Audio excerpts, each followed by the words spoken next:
Terima kasih kepada rekan-rekan sejawat sekalian yang telah berhadir untuk mendengarkan diseminasi aksi nyata modul 1.4 Budaya Positif oleh Ulfa Rismaya Putri sebagai calon guru penggerak angkatan 11. Baiklah, sebelum saya memulai diseminasi, kata-kata sambutan oleh Kepala Sekolah. Kepada Ibu, waktu dan tempat dipersilakan. Assalamualaikum warahmatullahi wabarakatuh. Waalaikumsalam warahmatullahi wabarakatuh. Alhamdulillahirabbil alamin. Wassalatu wassalamu ala asyrofil anbiya'i wal mursalin wa ala alihi wasahbihi. Syukur sama-sama kita panjatkan kehadirat Allah Subhanahu wa taala yang mana dengan rahmat dan karunia-Nya kita terdapat berkumpul di tempat yang berbahagia ini guna mengadakan adalah diseminasi aksi nyata TGP atas nama Ulfa Rismaya Putri. Ada mata yang ditekan dari modul 1.4 budaya positif. Ya, budaya positif itu biasanya kebiasaan yang baik yang kita terapkan di sekolah anak-anak kita ya. Misalnya mereka sedang bertengkar. Jadi kalau mereka itu bertengkar, solusinya seperti apa? Nah, kalau kita tanyakan kepada anak, kalau misalnya kamu tadi sudah berbuat salah, sebaiknya kita harus ngapain? Ya kan? Nah, nanti anak-anak akan menemukan jawabannya. Nah, jangan lupa nanti di akhir pertemuan mereka itu kita suruh mereka salaman, saling memaafkan karena tadi sudah berbuat salah. Ya, jadi budaya positif itu sering kita jumpai di mana-mana. Bahkan bukan anak-anak saja, kita orang tua juga mungkin sering berbuat salah tanpa kita sadari. Ya, jadi kesalahan itu akan diperbaiki dengan kata-kata maaf. Ya, saya rasa itu yang dapat saya sampaikan. Lebih dan kurang saya ucapkan terima kasih. Saya sudah billahi taufiq wal hidayah. Wassalamualaikum warahmatullahi wabarakatuh. Waalaikumsalam warahmatullahi wabarakatuh. Terima kasih kepada Ibu. Selanjutnya, materi yang ada dalam modul budaya positif ini yaitu yang pertama akan dibahas, tapi yang dipelajari sebelumnya ada disiplin positif, nilai-nilai kebajikan universal, teori motivasi, hukuman dan penghargaan, restitusi. Yang ketiga ada keyakinan kelas, yang keempat ada kebutuhan dasar manusia berkualitas, yang kelima ada posisi kontrol, yang keenam ada segitiga restitusi. Tapi yang akan saya bahas ada 3, yaitu keyakinan kelas, 5 posisi kontrol, dan segitiga restitusi.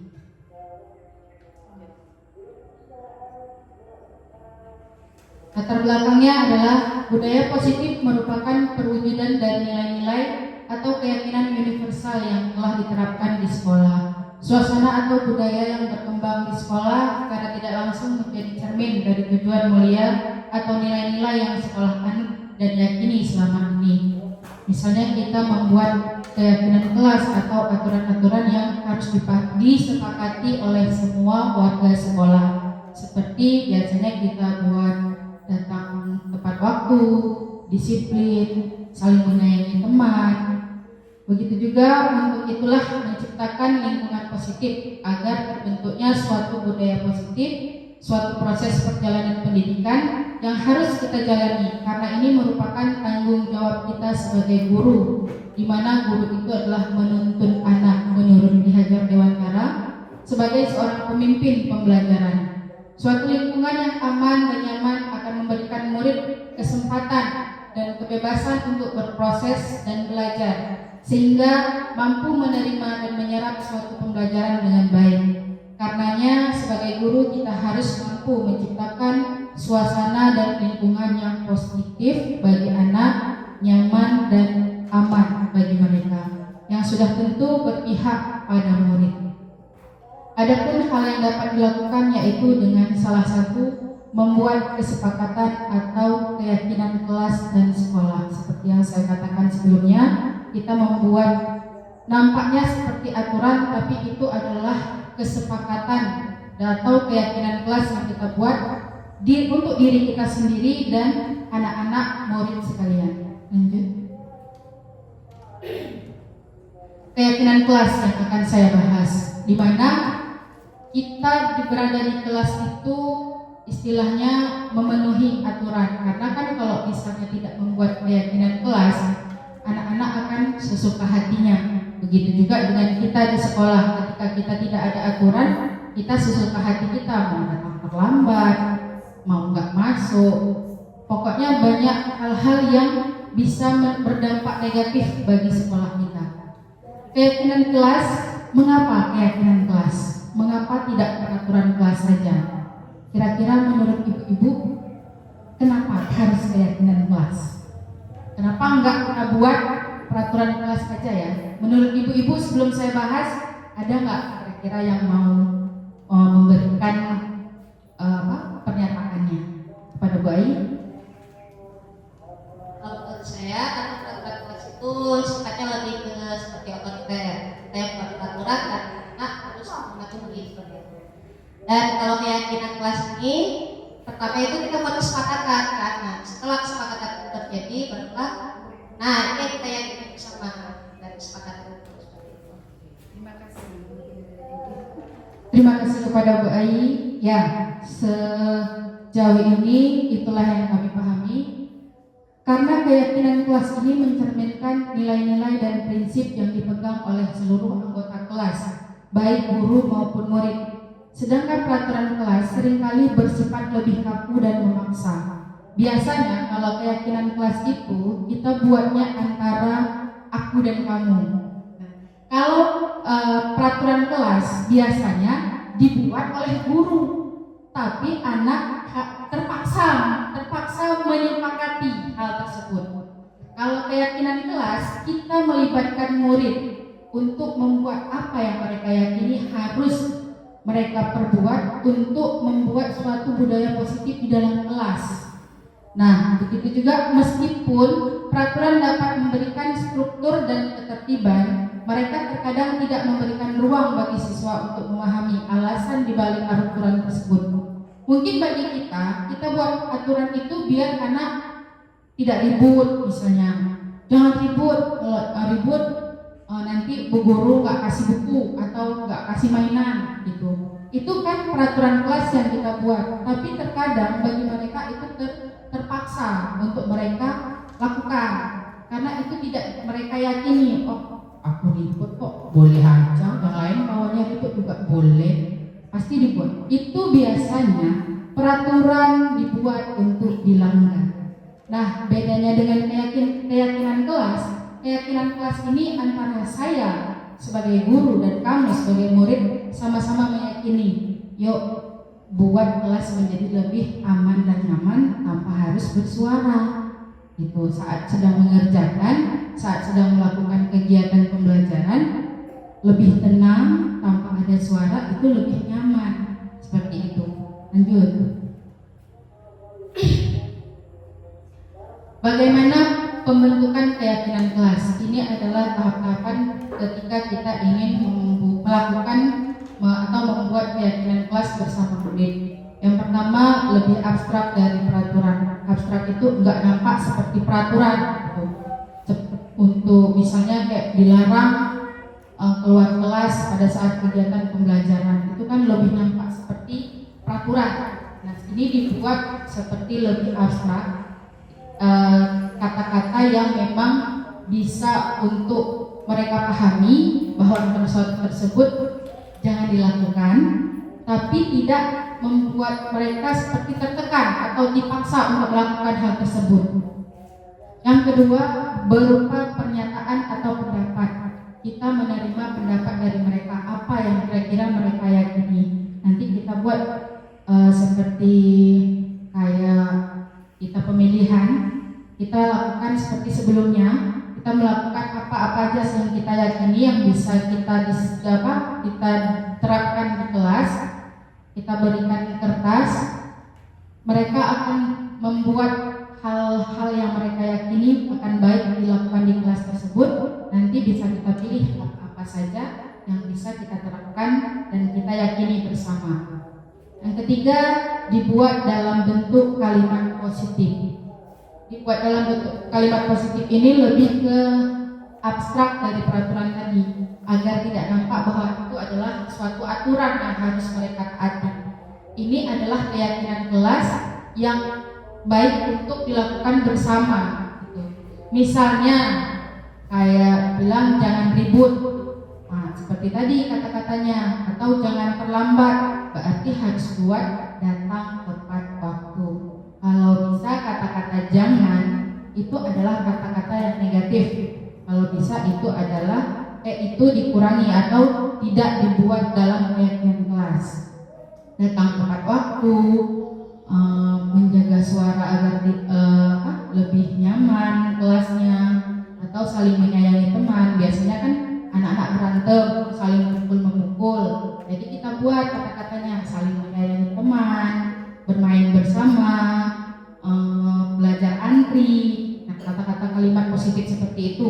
Kurangi kata-kata kalimat negatif seperti kata jangan. Selanjutnya sedikit saja agar mudah diingat. Kalau keyakinan kelas ini nggak harus banyak biar aturan kelasnya itu, tapi sedikit untuk untuk kelas yang tersebut lebih nyaman dan aman gitu. Nggak harus banyak-banyak kali keyakinan kelasnya. Nanti mereka pun lupa kadang apa keyakinan kelas yang telah dibuat. Apalagi kita anak-anak TK ataupun PAUD ya. Sesuai dengan kondisi kelas dan sekolah agar mudah diterapkan. Yang keenam, semua warga kelas sekolah melibatkan saat membuat. Kalau kita buat keyakinan sekolah, berarti semua warga dalam sekolah meyakini hal tersebut. Kalau di dalam kelas berarti antara kita sebagai guru dan muridnya. Lanjut, Eti. Ini adalah prosedur keyakinan kelas yang saya katakan tadi. Kita mencatat atau masukan-masukan dari para murid di papan tulis atau papan curah pendapatnya. Nanti kita buat kalimatnya gitu, seperti apa membentukkan keyakinan kelasnya.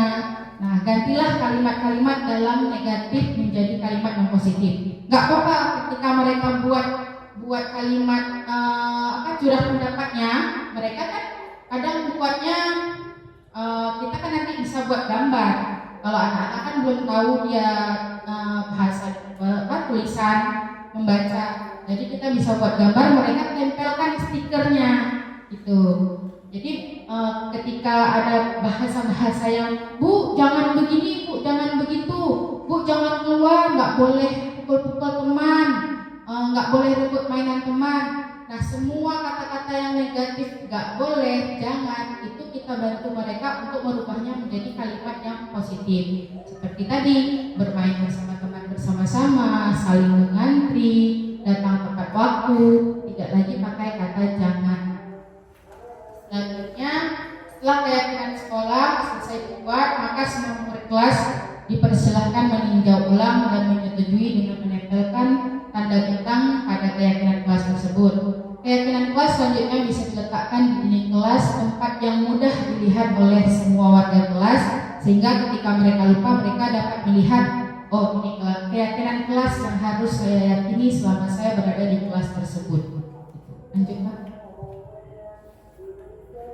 Ini adalah contoh-contoh peraturan kelas yang menggunakan kata negatif, seperti dilarang lambat, dilarang membuang sampah sembarangan, memakai seragam, dilarang berebut mainan, dilarang berebut teman, dilarang berbicara tidak sopan.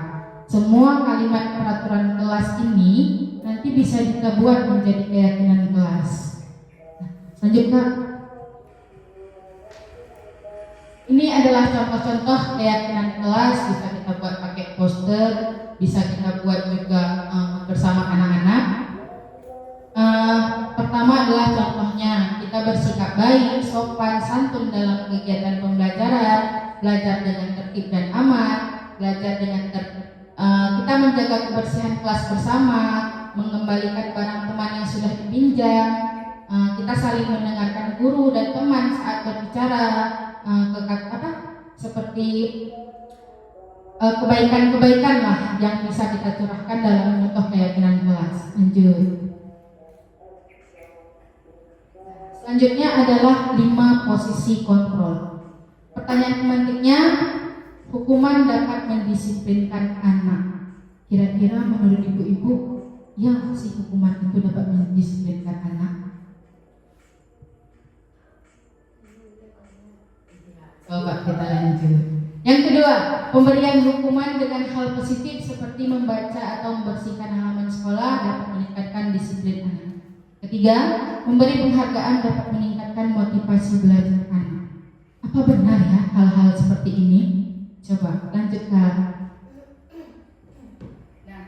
5 posisi kontrol yang dapat kita terapkan sebagai guru dan yang biasanya diterapkan. Yang pertama, penghukum.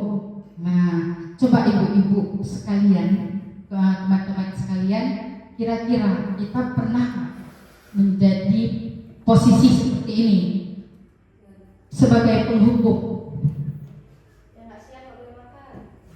Gak apa-apa, jawab aja. Namanya kita belajar, ya kan? Kira-kira Bu Yeti pernah nggak berada di posisi penghukum? Pernah. Baiklah, terima kasih. Ya. Saya juga pernah. Yang kedua, membuat rasa bersalah. Misal, kamu kalau nggak kerjakan nanti Bu Ulfa kena marah sama kepala sekolahnya. Tolonglah, jangan begitu.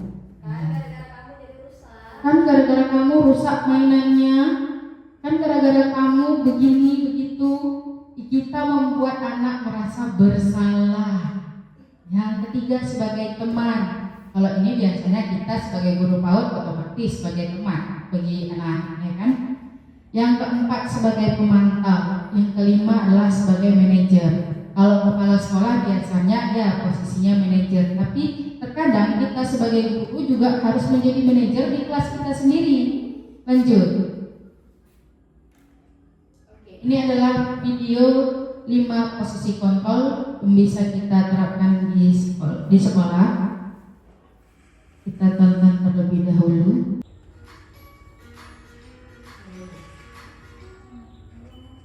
Salam bahagia ibu dan bapak guru hebat dalam penerapan disiplin positif restitusi. Salah satu program yang dikembangkan adalah 5 posisi kontrol. 5 posisi kontrol dan restitusi adalah proses perjalanan seorang pendidik agar dapat mengenali dirinya. Pada video kali ini kita akan membahas tentang 5 posisi kontrol yang dikembangkan oleh daya dosen dan contoh penerapan.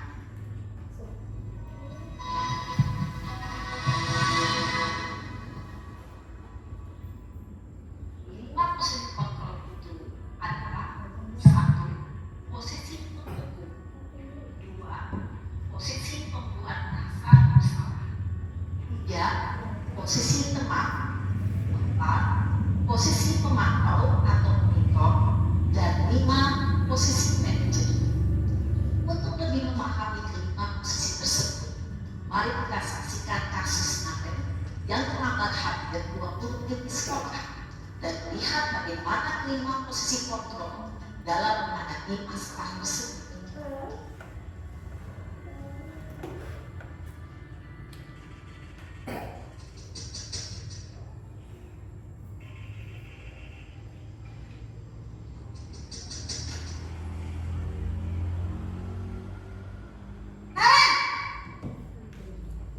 Sini kamu. Selalu terlambat. Kamu deh pasti terlambat.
murid cenderung akan memberontak, bahkan menyimpan dendam.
Posisi membuat rasa bersalah, berbicara dengan nada tenang, cenderung lembut, namun kata-kata yang diucapkan membuat murid merasa menjadi menakutkan. Memandang buruk dirinya sendiri, merasa tidak berharga, dan tidak sanggup membahagiakan orang lain. Ketika guru mengambil posisi membuat rasa bersalah, murid akan menganggap dirinya yang bersalah dan ia akan menyimpan emosi negatif tersebut di dalam dirinya.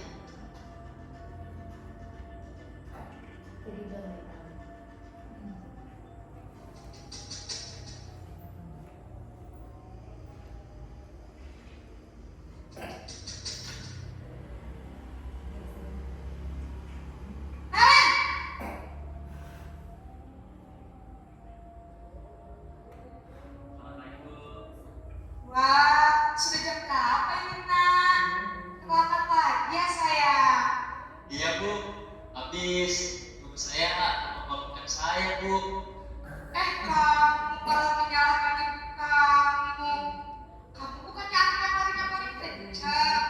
Kok terlambat sih? Iya Bu, saya memang anak bangun tadi. Jadi biarpun saya lagi kencang, tetap gak kejar Bu. Ya sudah sana. Nanti lain kali larinya lebih kencang lagi ya. Biar gak terlambat lagi. Bikin seneng ibu. Demi ibu. Bisa kan? Bisa lah Bu. Ya sudah sana ke sekolah. Ibu beresin urusan absen kamu. Kamu ini ada-ada saja. Dalam posisi tenang, guru berbicara dengan nada suara ramah, akrab, cenderung bersenda gurau untuk menjaga suasana tetap santai. Murid akan merasa senang, aman, dan akrab dengan guru. Identitas yang tercipta adalah identitas sukses atau berhasil. Namun, perlu diingat, karena ini masih dominan eksternal, maka ada faktor ketergantungan dan kepada orang tertentu. Di sini guru aksennya, sehingga di lain waktu murid bisa berperilaku baik, namun hanya kepada orang-orang tertentu saja.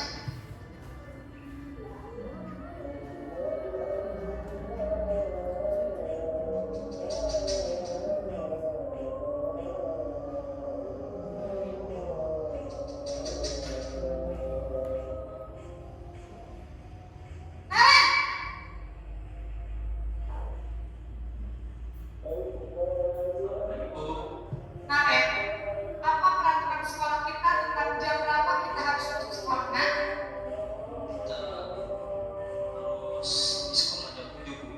iya betul. Sekarang sudah jam 20. Kalian sudah tahu konsekuensinya jika terlambat hadir.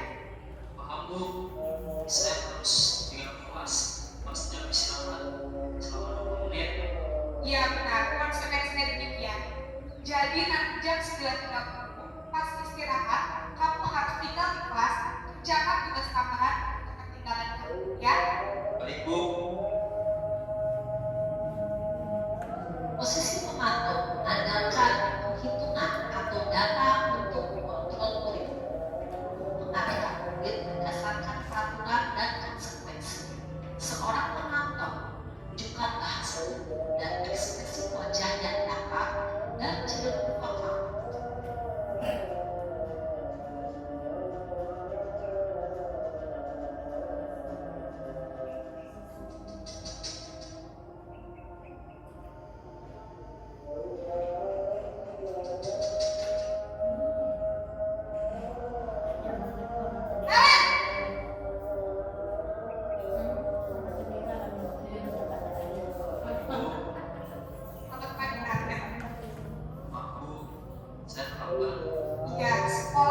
Iya Bu, saya meyakininya. Apakah Naren bersedia memperbaiki masalah keterlambatan? Bersedia Bu. Bagaimana kamu akan memperbaiki masalah keterlambatan? Saya akan coba untuk tidak lupa menyetel alarm saya. Baik, kalau Naren lupa menyetel alarm di rumah, ada orang yang kira-kira bisa bantu mengingatkan tidak? Ada Bu, kakak saya, Kak Emma. Ada lagi selain KM? Selain Kak Emma, ada ibu saya. Baik, jadi yang mengingatkan Naren adalah Kak Emma dan Kak ya. Kira-kira akan mulai setel alarm kapan Naren? Setelah pulang sekolah, akan segera saya lakukan. Baik, jadi Naren akan setel alarm untuk bangun besok pagi dan akan diingatkan oleh kakak dan ibunda Naren ya. Ada lagi yang mungkin perlu dilakukan Naren agar tidak terlambat bangun lagi. Tidak ada Bu. Baik ya, terima kasih untuk kerjasama kamu. Sekarang kamu kembali ke kelas untuk belajar. Baik Bu, terima kasih. Posisi manajer adalah posisi kontrol yang disarankan untuk membimbing murid memiliki sikap disiplin yang positif, yaitu murid yang mandiri, bertanggung jawab, dan dapat memecahkan masalah. Tujuan dari posisi ini adalah agar murid dapat berefleksi atas tindakannya. Guru akan tulus memberikan pertanyaan-pertanyaan bermakna, sehingga membuat murid dapat belajar dari kesalahannya dan mencari sebuah solusi untuk menyelesaikannya. Ibu dan Bapak Guru hebat, setelah mengamati adegan 5 posisi kontrol tadi, kira-kira posisi mana yang paling ideal? Posisi mana yang dapat menunjang motivasi intrinsik? Ya, tentu posisi manajer. Posisi ini memang posisi ideal yang ingin dituju setiap pendidik. Pada posisi inilah, guru dapat menerapkan disiplin positif dan memihak pada murid yang memerdekakan. Perjalanan seorang pendidik tentunya tidak mudah untuk sampai pada posisi seorang manajer. Namun, tujuan kita pasti, yaitu menciptakan murid-murid yang mandiri, merdeka, dan bertanggung jawab. Semoga penggambaran 5 posisi kontrol yang telah diperlihatkan ini dapat menjadi ajang refleksi bagi kita semua, agar dapat terus mengasah dan menerapkan disiplin positif yang memerdekakan. Mari terus berlatih dan bersemangat. Selamat menerapkan. Salam dan bahagia Ibu dan Bapak Guru hebat.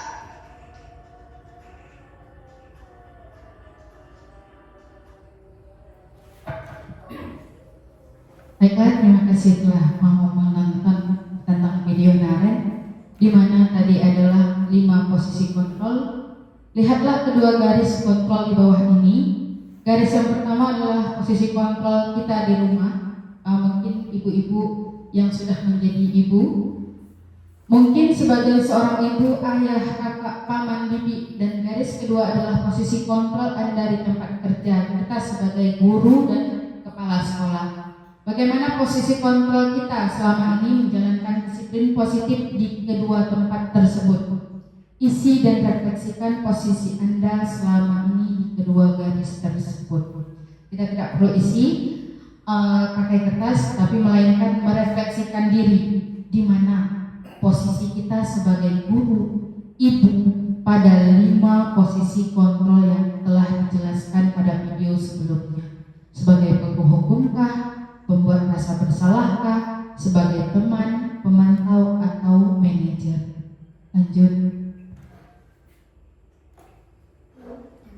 Penerapan segitiga restitusi adalah proses menciptakan kondisi bagi peserta didik untuk memperbaiki kesalahan mereka, sehingga mereka bisa kembali pada kelompok mereka dengan karakter yang lebih kuat. Lanjut. Ini adalah proses segitiga restitusi. Yang pertama yaitu menstabilkan identitas. Yang kedua yaitu validasi tindakan yang salah. Yang ketiga yaitu menanyakan keyakinan. Contohnya seperti menstabilitaskan identitas. Setiap orang pasti pernah melakukan kesalahan, seperti pada video Naren. Kamu bukan satu-satunya yang pernah melakukan ini.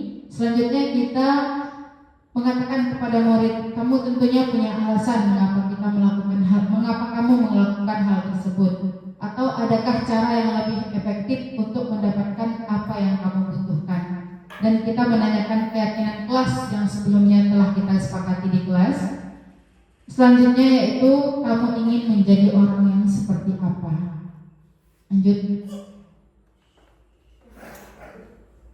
Ini adalah 3 langkah penerapan segitiga restitusi. Yang pertama adalah menstabilkan identitas. Bagian dasar dari segitiga restitusi ini bertujuan untuk mengubah identitas anak dari orang yang gagal karena melakukan kesalahan menjadi orang yang sukses.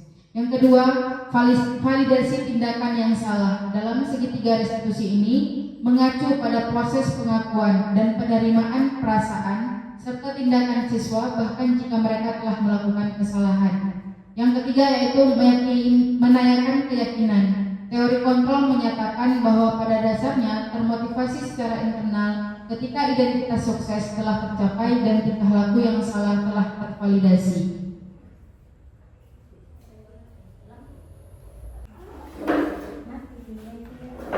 Lanjut dari sini berhubung mati lampu.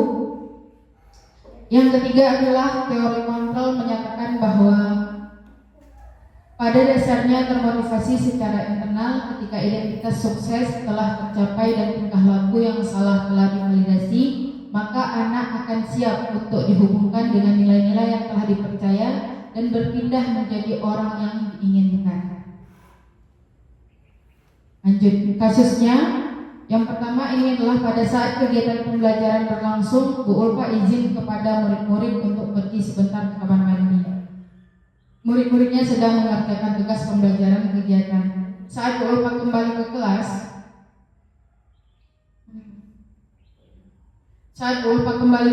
ada 2 orang anak yang sedang bermain, tapi tiba-tiba berantem dan memukul temannya. Padahal tugasnya belum selesai dikerjakan.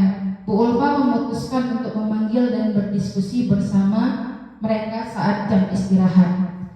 Nah, pada kasus ini ketika saya telah meninggalkan kelas sebentar, ada kejadian anak yang berantem, yang satu menolak. Kebetulan hari itu adalah Ajam sama Humaira.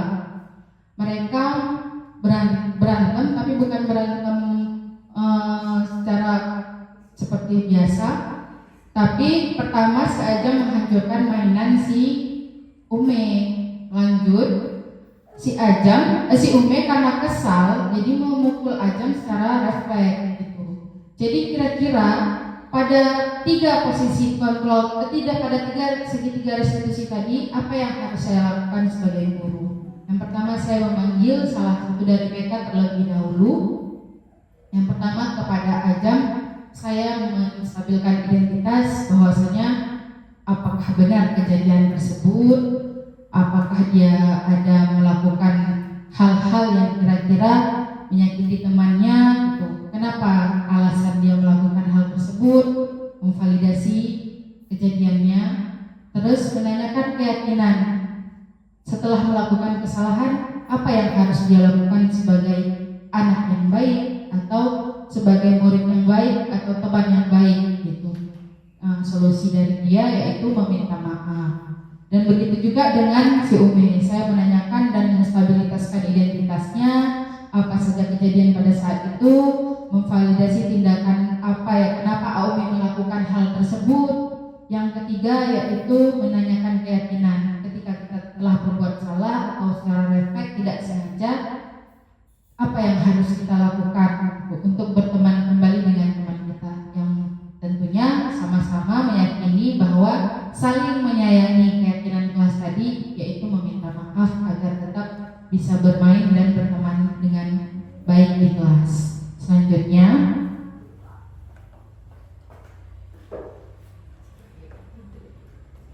nah, pada itu tadi 5 posisi kontrol kita sebagai pendidik harusnya bisa menjadi teman atau pemantau agar murid memahami konsekuensi yang harus dijalankan karena telah melanggarkan salah satu peraturan sekolah. Lebih baiknya lagi kita sebagai posisi manajer, di mana kita dapat memberikan istilahnya dari bentuk kegagalan menjadi seseorang yang lebih sukses gitu. Guru seharusnya tidak menunjukkan suatu emosi yang berlebihan, menjadi penghukum, marah, atau membuat merasa bersalah. Dalam praktik penerapan disiplin positif sehari-hari, perlu kita sadari tujuan akhir dari 5 posisi kontrol kita sebagai guru adalah pencapaian kita sebagai manajer. Di mana biasanya itu manajer kepala sekolah, tapi karena kita guru, kita juga perlu di posisi tersebut. Di mana posisi inilah murid dapat menjadi pribadi yang mandiri, merdeka, dan bertanggung jawab atas segala perilaku dan sikap yang pada akhirnya dapat menciptakan lingkungan yang positif, nyaman, dan aman. Hanya ini yang dapat saya sampaikan. Kira-kira kita merefleksi diri apa saja hal baru yang dapat mengubah pikiran kita atau paradigma kita selama saya memberikan diseminasi dari disiplin budaya positif ini. Yang kedua, perasaan yang muncul selama mengikuti sesi ini. Yang ketiga, peran guru seperti apa yang telah saya lakukan selama ini dan yang akan kedepannya saya lakukan gitu. Yang keempat, saya akan menjadi guru yang seperti apakah setelah mengikuti materi ini. Kira-kira ada nggak satu orang yang mau merefleksi kira-kira dari materi ini, saya dulunya nih sebagai guru yang berada di posisi teman atau posisi pemantau atau posisi yang pertama tadi penghukum, itu biasanya lebih banyak penghukum. Kira-kira dengan materi ini mungkin saya akan menjadi lebih baik, berusaha untuk menjadi misalnya naik dari penghukum menjadi apa yang kedua dulu atau yang ketiga, dan lebih baik lagi jika kita menjadi posisi manajer. Kira-kira ada yang mau merefleksikan?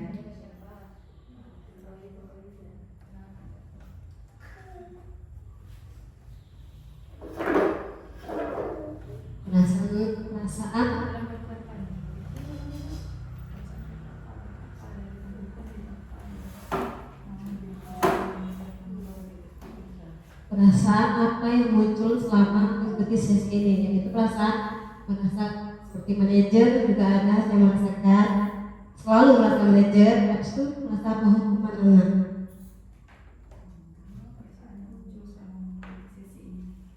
Perasaan muncul dalam mengikuti sesi ini, banyak ilmu yang saya dapatkan. Mudah-mudahan saya bisa melaksanakan dengan yang diberikan sama Bapak.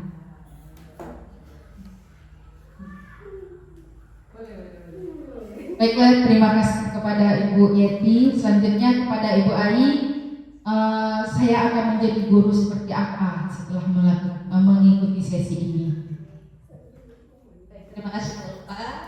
Ya, alhamdulillah setelah mengikuti pemahaman dari Bu Ulfa, diseminasi budaya positif, saya menginginkan guru seperti pemimpin, manajer yang untuk pembelajaran, di mana yang saya terapkan sebelumnya itu seperti teman.